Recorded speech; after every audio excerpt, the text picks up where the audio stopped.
Today we're going to talk about the scariest, the funniest, and the saddest books I've read as of recently. It's never my intention to look up a book that makes me feel a certain kind of way, and I always enjoy when I start reading a book and I just get to have these emotions without even specifically looking for them. So in this video I'm going to talk about those three and why I started reading those books and how my experience went. Let's start with the scariest book I've read in a really long time, and it's William by Mason Coile. I have to say that this is the one thing I look in books all the time for whatever reason. I like to find books that are really scary. However, I can't really seem to find an author out there that will consistently deliver the kind of scary book that I am looking for. However, when I read William, I wasn't expecting to be that scared, and this little book really had me checking on all the doors, windows, and rethinking about this new AI concept. Now, the synopsis talks about this AI prototype that ends up developing its own consciousness, but it happens during Halloween night. There's a couple that lives in a smart home, and the AI concept is not so sci-fi. It ends up being a combination of my favorite scary movies from the 90s, which would be I Know What You Did Last Summer, Chucky, what's the other one, Final Destination. All those movies, I felt like were little things from each of those movies were taken and put in this particular book, and I felt like the author really was able to find the kind of scary book that I really enjoy. I devoured this book. I had it in audio too, and I had to buy a physical copy of this book because it's like my trophy. This is the scariest book I've read, and I want to share it with everyone. Now, if you want a full review on this book, I do have one on my channel, and it has a lot of thoughts and feelings, so please go ahead and check it out. It will be linked on the top of the screen. Now, the next book, I didn't know it was going to be funny, but it's the funniest book I've read in a really long time. But it has a deeper message, so I feel like that's why I ended up liking it. I'm never looking into finding my next funny book. It's just one of those things that is really hard for me to find because I don't know the kind of humor that I like. There are certain things that I find extremely funny, but you know, it's just hard to look for books that will deliver that to me. But one of my favorite authors is Fredrik Backman, and he released a novella that's called The Answer Is No. And just because it was a short novella and I was in between books, I decided to just give it a try. I think it's under 100 pages, and it was by far the funniest story with the deepest meaning embedded into the whole short story. It's just one of a kind. If you like Fredrik Backman's writing, I think you're gonna really love that book and you're gonna have a great time. There is a specific part, and since we're talking about the funniest part of this book, there's this specific part where there's a group of Facebook that shows up in this apartment complex, and the way that it is manipulating the whole thing is the funniest. I think I had 4 pages on that book where I just could not catch my breath. It was so extremely funny to see how reality it was, because I feel like that's the way that social media works right now, especially on Facebook. But how it was portrayed in this book, and at the end of the book you get the moral of the story, and there's a deeper meaning, and I feel like you almost can learn something. And even if you are one of those people, one of those Facebook people that showed up, or if you feel like you've acted like them before, if you can detach yourself from it, I think the way he's making fun of these things is hilarious. So Please read it if you haven't. I also do have a review, and I'll tell you more about the synopsis and everything. Is a review that's gonna pop up on the top of the screen. Now, the saddest book I've read. I have to say that I also never looked to find a book that is sad. And what I find sad usually has to do more with reality and things that we cannot change.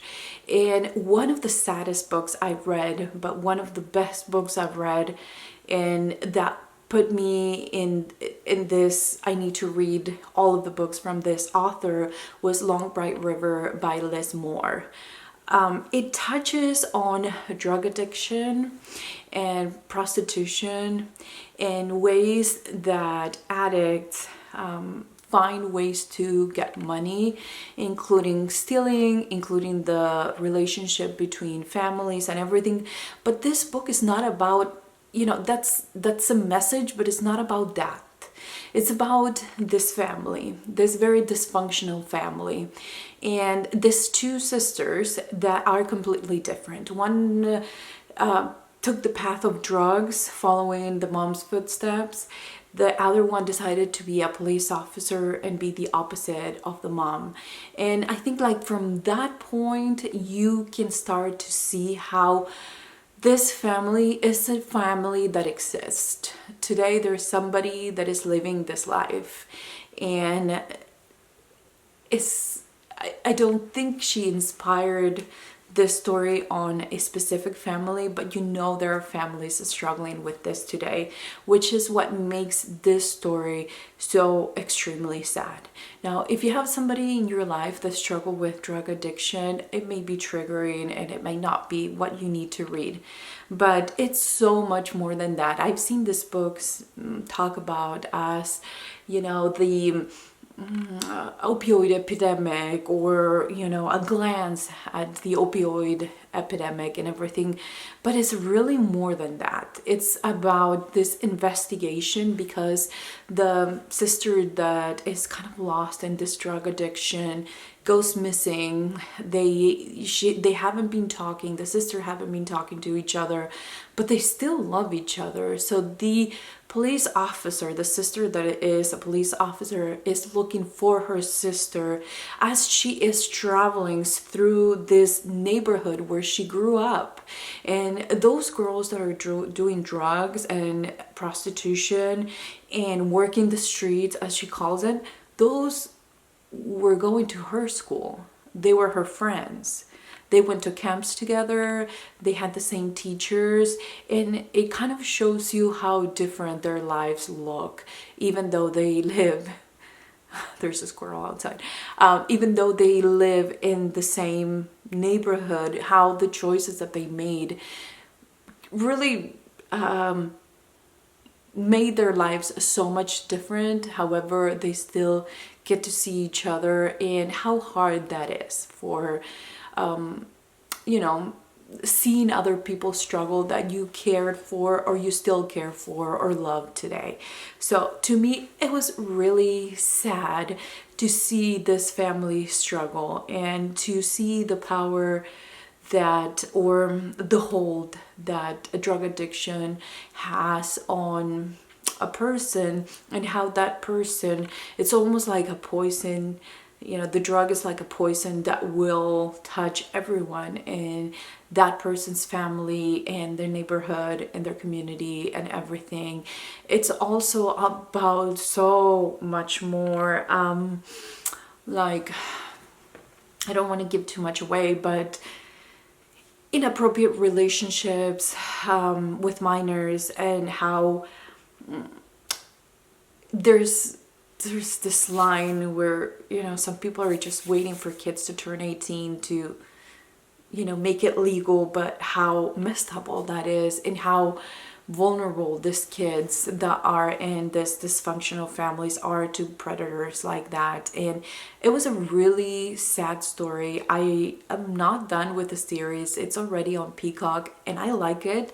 I think that is it Amanda Siegfried? She is the police officer, the sister that is looking for the I think Casey is the one that is involved in drugs. And so I I just feel like it's one of those stories that talks about reality. And this, unfortunately, as sad as it is reality for a lot of people today. So I didn't sign up for, you know, the kind of book that this ended up being, but I couldn't put it down because the storytelling that Liz Moore is gifted with, it really makes your brain, it almost like it obsesses your brain with wanting to know what's going to happen. Where is Casey?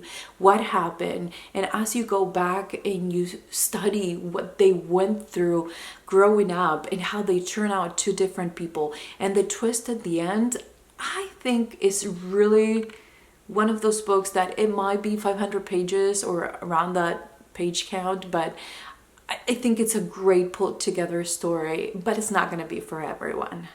So anyways, that is the scariest, the funniest, and the saddest book that I read in a really long time. If you have any book in any of those three categories, I would love to read it, and please leave the name in the comments down below. If you finish this book, please leave an emoji just letting me know that you've been here. You can leave a book emoji, and that way I know that you are on the other side and appreciating this book. Thank you so much for being here today, guys, and I'll see you guys next time. Bye.